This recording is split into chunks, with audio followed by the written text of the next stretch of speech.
ऊंचे ऊंचे ये पहाड़, इन पहाड़ों के ऊपर उड़ते सफ़ेद बादलों का झुंड, मानो ये आसमान से बातें कर रहे हों।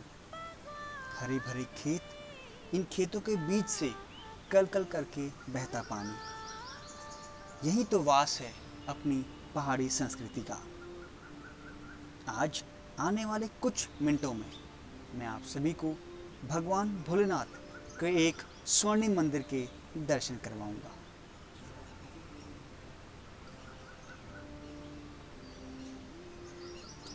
जिला अल्मोड़ा, तहसील चकुटिया के अंतर्गत बसा हुआ यह क्षेत्र, जिस मंदिर को केदार मंदिर के नाम से भी जाना जाता है।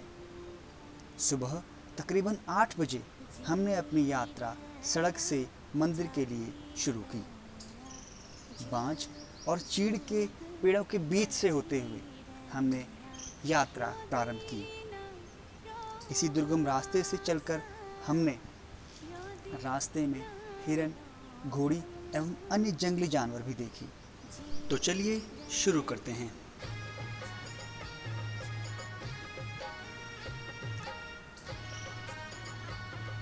परंतु ऊपर पहुंचने के बाद जो नज़ारा हमारे सामने था, उसने हमारा मन मोह लिया। कहा जाता है कि भगवान श्री भोलेनाथ 3 स्थानों पर शक्ति के तौर पर विराजमान हैं।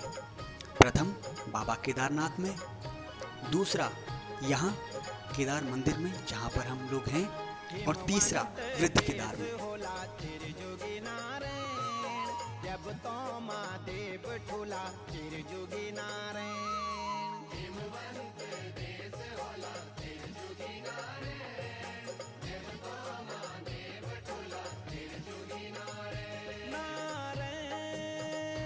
कहा जाता है कि इस मंदिर का निर्माण स्वयं 5 पांडवों ने किया था।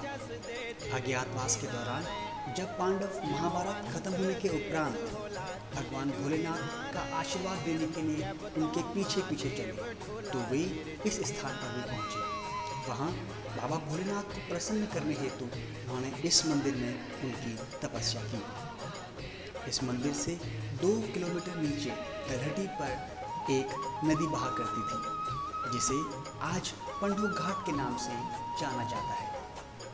कहा जाता है कि 5 पांडव उसी नदी में स्नान करके भगवान भोलेनाथ की तपस्या किया करते थे। यह जो सुंदर सी मूर्ति आप देख पा रहे हैं, इसकी नक्काशी देखते ही बनती है। ग्रामीणों का कहना है कि यह मूर्ति यहीं खुदाई के दौरान मिली है। हम एक कारीगर की इस कुशलता को नमन करते हैं।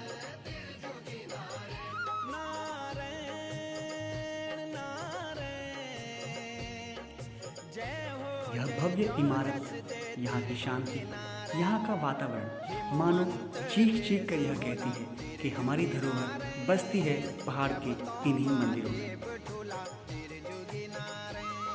यह भगवान श्री गणेश की मूर्ति, यह श्री गणेश के साथ माता सरस्वती एवं माँ लक्ष्मी की मूर्ति।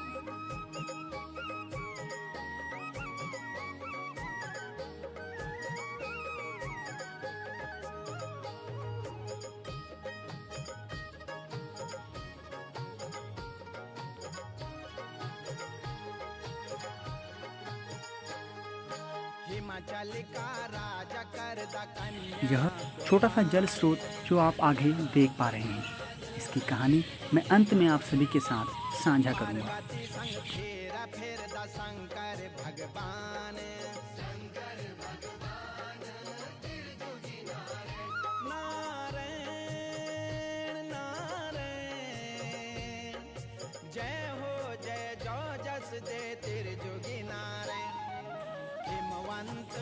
मंदिर के आसपास के भवन अब कुछ यूं दिखाई से पड़ते हैं,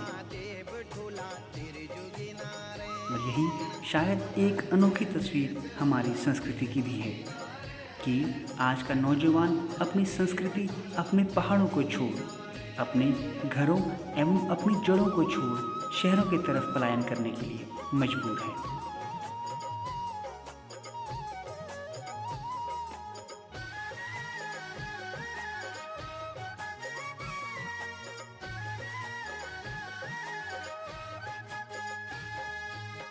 एकादशी को मेलो लगते भादों का मास,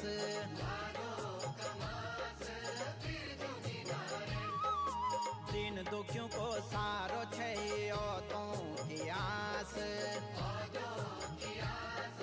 इस मंदिर की देख रेख अभी इनके द्वारा की जाती है।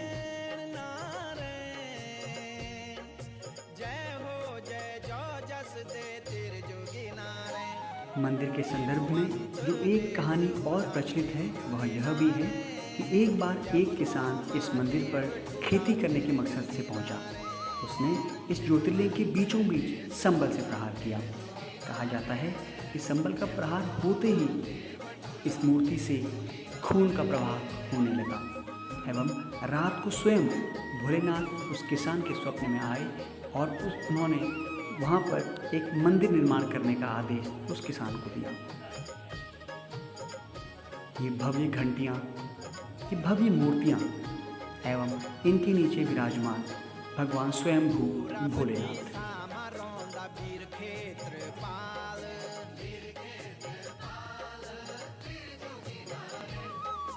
दिन रात पूजा लांदा सभी बाल गोपाल,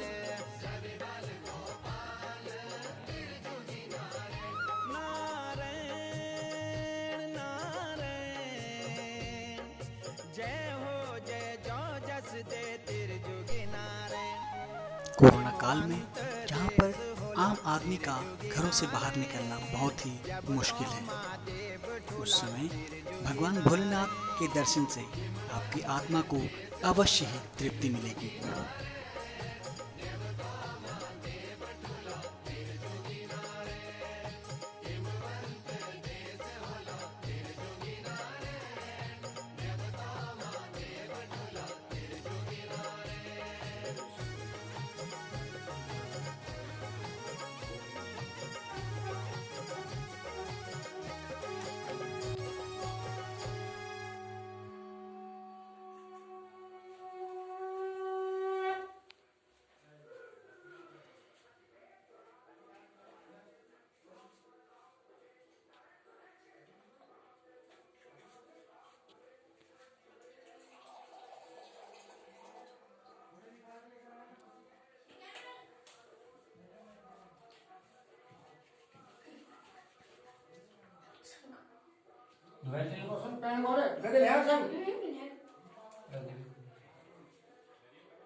मंदिर के उपरांत हम लोग इस भवन में पहुँचे।